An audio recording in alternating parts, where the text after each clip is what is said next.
في بيوت أذن الله أن ترفع ويذكر فيها اسمه يسبح له فيها بالغدو والآصال رجال لا تلهيهم تجارة ولا بيع عن ذكر الله وإقام الصلاة وإيتاء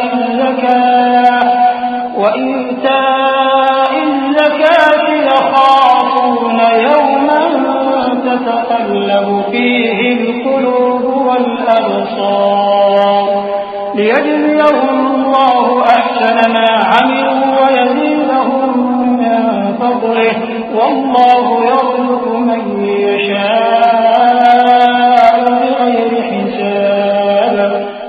وہ قندیل ان گھروں میں ہے جن کے بارے میں اللہ نے ارشاد فرمایا ہے کہ بلند کیے جائیں اور وہاں اللہ کے نام کا ذکر کیا جائے اور ان میں صبح و شام اس کی تسبیح کرتے ہیں. ایسے لوگ جن کو اللہ کے ذکر اور نماز پڑھنے اور زکوٰۃ دینے سے نہ سوداگری غافل کرتی ہے نہ خرید و فروخت. وہ اس دن سے جب دل خوف اور گھبراہٹ کے سبب الٹ جائیں گے اور آنکھیں اوپر چڑھ جائیں گی ڈرتے ہیں تاکہ اللہ ان کو ان کے اعمال کا بہت اچھا بدلہ دے اور اپنے فضل سے زیادہ بھی عطا فرمائے. اور اللہ جس کو چاہتا ہے بے حساب رزق دیتا ہے. والذين كفروا أعمالهم كسراب بقيعة يحسبه الظمآن ماء حتى إذا جاءه لم يجده شيئا ووجد الله عنده فوفاه حسابه والله سريع الحساب. أو كظلمات في بحر لج يغشاه موج من فوقه سحاب ظلمات بعضها فوق بعض إذا أخرج يده لم يكد يراها ومن لم يجعل الله له نورا فما له من نور. ألم تر أن الله يسبح له من في السماوات والأرض والطير صافات كل قد علم صلاته وتسبيحه والله عليم بما يفعلون.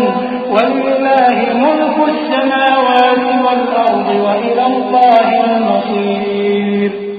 اور جن لوگوں نے کفر کیا ان کے اعمال کی مثال ایسی ہے جیسے میدان میں ریت کہ پیاسا اسے پانی سمجھے یہاں تک کہ جب اس کے پاس آئے تو اسے کچھ بھی نہ پائے اور اللہ ہی کو اپنے پاس دیکھے تو وہ اسے اس کا حساب پورا پورا چکا دے اور اللہ جلد حساب کرنے والا ہے.